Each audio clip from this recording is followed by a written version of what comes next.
Giaristo kagabi uban sa Oplan Pagtugis ang mayor sa Dato Salibo sa Maguindanao tungod sa kasong pagpatay. Giila sa miyembro sa Criminal Investigation and Detection Group ang mayor nga si Sulaiman Sandigan. Giakusahan ang mayor sa pagpatay kang Dato Salibo Municipal Councilor Devon Silungan nga namatay ni atong bulan sa Abril.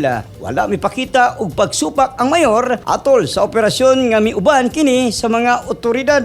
Ang pag-aristo subay sa warrant of arrest nga gipagawas sa Presiding Judge 12 Judicial Region RTC Branch 15 sa Cotabato City. Wala mo rekomenda og piyansa ang korte. Ang kaso batok sa mayor nag-ugat sa kaso nga gipasaka sa asawa nga namatay nga konsihal.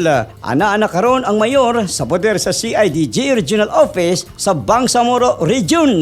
Ang operasyon gihimo sa hiniusang puwersa CIDJ kuyog ang Maguindanao Lisur Provincial Office, Regional Mobile Force, Regional Investigation Division, 601st Infantry Division sa Philippine Army o PNP Dato Piang Maguindanao del Sur. Giovanni Del Mundo, Newsline Philippines, Bangsamoro Region. Stay safe.